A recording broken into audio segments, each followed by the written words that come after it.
பரிசுத்த நாமத்துக்கு ஸ்தோத்திரம். இன்றைய தினத்துக்கான தேவனுடைய வார்த்தையானது மத்தேயு எழுதின சுவிசேஷம் 14ஆம் அதிகாரத்திலே 32வது வசனத்தை நான் பார்க்கும் பொழுது, அவர்கள் படவில் ஏறின உடனே காற்று அமர்ந்தது என்று சொல்லி பார்க்கிறோம்.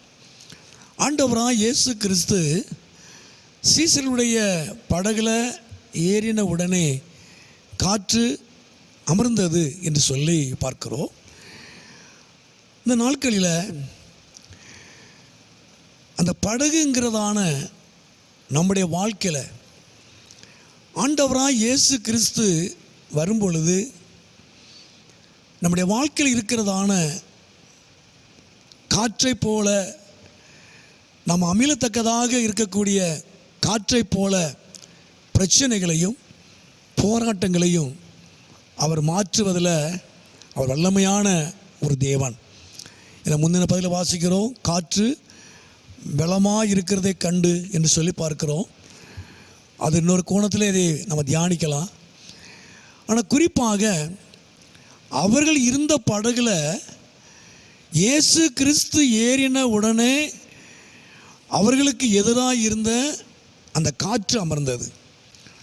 அப்போ இந்த நாட்களில் நம்முடைய வாழ்க்கையில் இருக்கிற பிரச்சனைகளும் போராட்டங்களும் நாம் அமிழ்ந்து போகத்தக்கதாக, நாம் மூழ்கி போகத்தக்கதாக, நமக்கு எதிராக இருக்கிற காற்றை போல எதிராக இருக்கிற பிரச்சனைகளையும் போராட்டங்களையும் ஆண்டவராக இயேசு கிறிஸ்து மாற்ற வல்லமுள்ள தேவனாக இருக்கிறார்.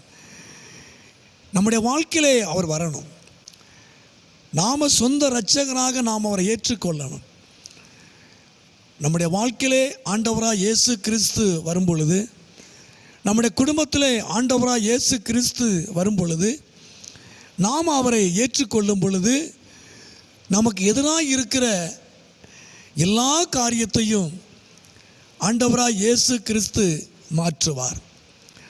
அமிழக்கூடிய மூழ்கி போகக்கூடிய பிரச்சனைகளை கர்த்தர் மாற்றுவார். நம் கரத்தை பிடித்து தூக்கி விடுவார். நாம் அவரை சொந்த இரட்சகராக ஏற்றுக்கொள்ள வேண்டும்.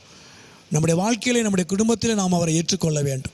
நம்முடைய வாழ்க்கையிலே, நம்முடைய குடும்பத்திலே அவர் இருக்கும் பொழுது நமக்கு எதிராக இருக்கிற எந்த காரியமாக இருந்தாலும் அவர் மாற்றுவதில் வல்லமையான தேவன்.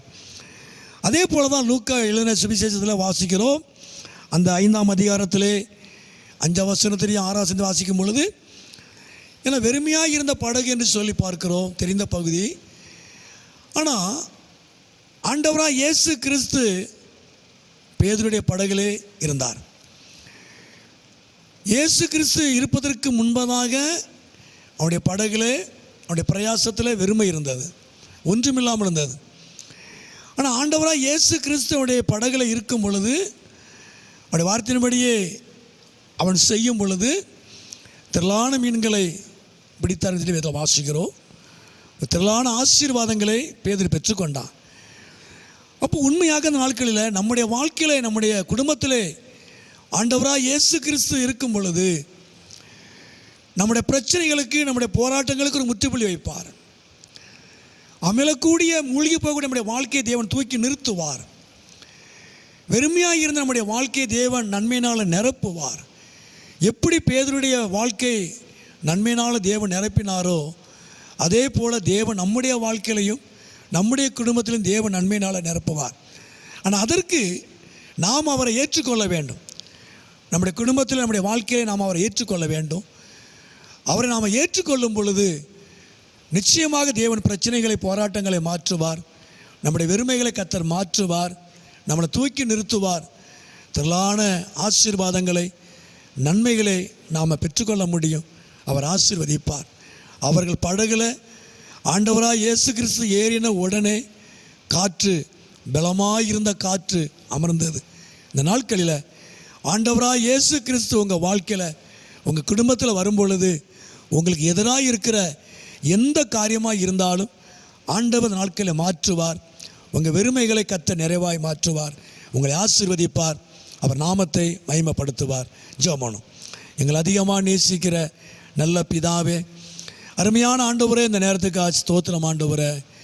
நீர் எங்களுடைய வாழ்க்கையிலே வரும் பொழுது எங்களுக்கு எதனாக இருக்கிற, பலமாக இருக்கிற எல்லா விதமான எதிர்ப்புகளை, பிரச்சனைகளை என் தேவன் மாற்றுவதற்கு நீர் போதுமான தேவன் ஆண்டவரே. அமிழ்ந்து போகக்கூடிய, மூழ்கி போகக்கூடிய எல்லா பிரச்சனைகளையும் கர்த்தர் மாற்றி நீ எங்களை தூக்கி நிறுத்துகிறவர். எல்லா வெறுமைகளையும் நிறைவாய் மாற்றுகிற தேவன் கர்த்தர் தாமே. அருமையான இந்த சத்தத்தை கேட்டுக்கொண்டிருக்கிற நம்முடைய பிள்ளைகளை, குடும்பங்களை கர்த்தர் ஆசீர்வதியும். எதிராக இருக்கிற எல்லா காரியங்களும் தேவன் மாற்றி அவர்களை ஆசீர்வதியும், அவர்களை தூக்கி நிறுத்தும், நம்முடைய நாமத்தை மகிமைப்படுத்தும். நன்மையும் கிருபையும் தொடரட்டும். இயேசுவின் நாமத்தில் ஜெபிக்கிறோம் நல்ல பிதாவே. ஆமேன், ஆமேன்.